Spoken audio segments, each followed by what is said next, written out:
Hey, how's everybody doing?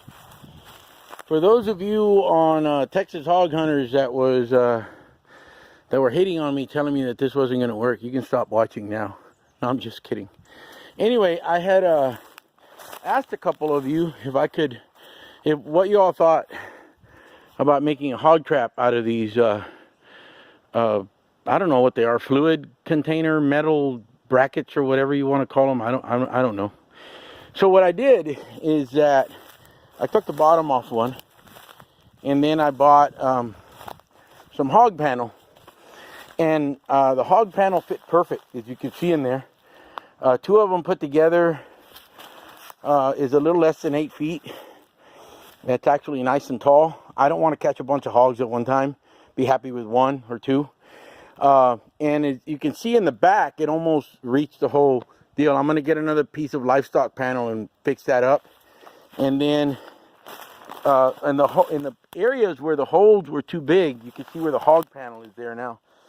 And I went through there and I tied it really well. There's still a couple other places that I still need to put some wire, and I'll do that. Now, what I did in the back, because one of you had said that you had tried this in the back, created some problems. What I did is that I put it in a corner, you see, so that would help it. And then I got this old T-post that was all bent, and I stuck it across there. And then I put two T-posts in the back. I still need to wire these here, and I'll probably go ahead and put some more cedar posts and, you know, stuff that with stuff back there. And I'll do that in the corner too, maybe, you know.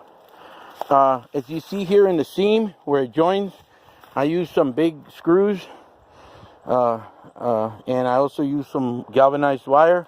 And then, of course, the T-post is going to go there, and the T-post is going to join it. Also, on the top corners, I had some self-tapping screws. I went ahead and I did that. I don't think they'll be able to get out through here. If they do, they're in it. I'm going to go ahead and use a root door, a guillotine door. A lot of you have recommended that, and I'm going to use that. I am only concerned with catching maybe a one or two at a time.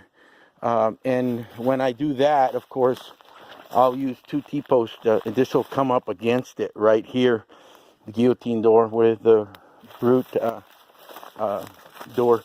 I was too lazy to finish the door this week, but you can see one of you guys had a very a good tip, that you know, they were gonna trip over this and they weren't gonna like the way it felt. So I got the front loader, or just the tractor, and got a scoop of dirt and dumped it on top. It was 3 yards of dirt, and as you can see, the bottom is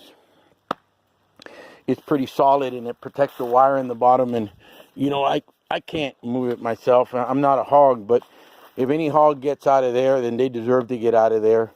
I think it's going to work. So far, I have $22 invested in it. The panel, the wire, and the T-post. The T-post actually, you know, maybe I shouldn't share this with anybody. After an election, 5 working days after an election, if a candidate does not pick up their signs, you can go pick them up. They actually become trash. And that's what I do. I usually give it a little more. I give it about 7 days. Then I go pick up the T-posts and the signs, of course. I cut up the signs and put them in the trash. And it's usually the people that don't win that, you know, I don't know. Some people may call it theft. But from what I understand, after 5 days, they're considered trash. And I pick them up. So those don't cost me anything either. So anyway, there you go. $22 invested in it, and so far so good. Take care.